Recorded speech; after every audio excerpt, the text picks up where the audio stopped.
कैसे हैं? I hope आप सब लोग बहुत अच्छे होंगे।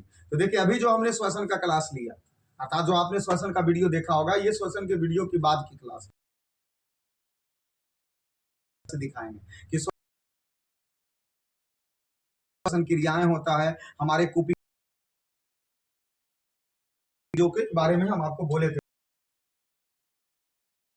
समझते हैं। जैसे श्वसन के माध्यम से प्रवेश कर रहा में प्रवेश किया, नासों के ये देख, ये जो भाग है वो पसली, ये फेफड़ा क्या है, वो जो रेड किया गया फेफड़ा, इसके ऊपर ये जो पसली है, और पसली है जो फेफड़ा पर दबाव से रोकता है, ठीक है ना। ये किसको, पसली है जो फेफड़ा पर दबाव से क्या करता है, रोकता है, ठीक है। ये बताया जा रहा है आपको, ठीक है। साथ में ये फूलते और पिचकते हैं डायफ्राम के कारण।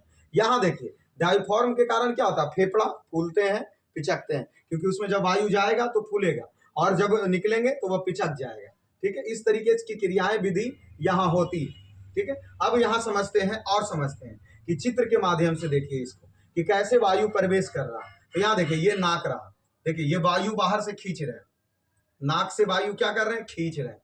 यहाँ देखिए नाक में पहुंचा नेसोफेरिंग्स, ये देखिए नाक में बाल होता है ना, यही बाल क्या करता, वायु के धूलकण को रोकता, वायु के धूलकण के रोकता, इसी में चिपक जाते हैं बाल में।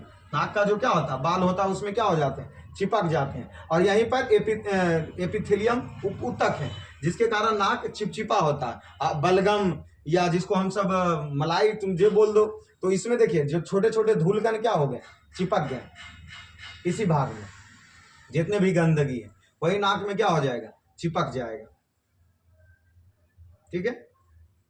इसी के नाक के अंदर झुम, ये वायु क्या जा रहा, प्रवेश कर रहा नाक में, वायु कहाँ जा रहा, नाक में प्रवेश किया। यहां देख लीजिए ये आगे बढ़ रहा, आगे बढ़ रहा, आगे बढ़ रहा। श्वास नली, ये कंठ वाला भाग है, कंठ के भाग के ये उपास्थि जो वलय का बना हुआ होता है, जो चिपकते नहीं है, उपास्थि झिल्ली रिंग के आकार के होते हैं, ठीक है ना। ये अगर रिंग के आकार उपास्थि इसमें नहीं होता तो वायु जाते और आते समय ये चिपक जाता।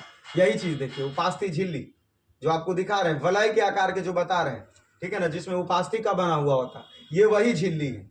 अगर ये नहीं होता इसकी दीवारें तो हो सकता था वायु आते और जाते समय ये क्या हो जाता, चिपक जाता। वायु आते और जाते समय ये क्या हो जाते, चिपक जाते। ये उसी का भाग, कंठ के आगे, कंठ के नीचे का भाग, अगर वो क्लास आप अगर देखे होंगे तो कंठ के नीचे का भाग जो हम बताएं उसी का ये इमेज है, ठीक है। 3D इमेज को दिखाने का प्रयास किया गया आपको। और आगे बढ़ते हैं हम, तो वायु यहाँ आ गया, उसके बाद अब इसको आते हैं लैरिंग्स। लैरिंग्स दो भागों में उल्टे बाई के आकार के बट गया, और ये देखिए वायु कहाँ, फेफड़ा में प्रवेश कर गया।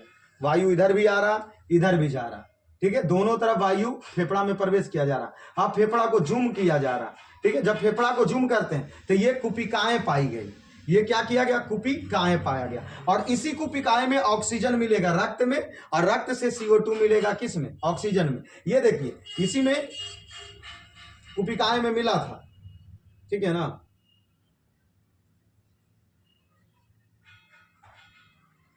और अब हम आपको दिखाते हैं कि किस तरीके से मिलता है, कुपिकाएं में कैसे मिला रहा, इसको रहने दीजिए। कुपिकाएं का एक और आपको एक वीडियो वहां रखा गया था, तो इसमें देखिए, ठीक है। ये हमारा किसकी संरचना दिखाई जा रही है, अब हमारे जो फेफड़ा है ऊपर से लेकर के पूरे फेफड़ा तंत्र को इसमें दिखाया गया, ठीक है। और आगे एक ले लेते हैं, एक और होगा यही,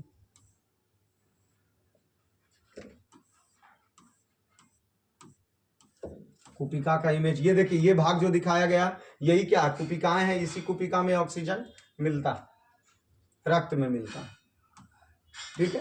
बाकी तो हम सब देख ही लिए, तो उस क्लास में भी हमने काफी अच्छा से वर्णन किया था, यहाँ श्वसन कैसे प्रवेश किया, जो भी देखें। तो अब अगले टॉपिक्स जय प्रक्रम का अर्थात 7वां वीडियो का आप सब लोग अवश्य इंतजार कीजिए, और इसी प्रकार बने रहिए हमारे एक छोटे से परिवार पे। तो धन्यवाद।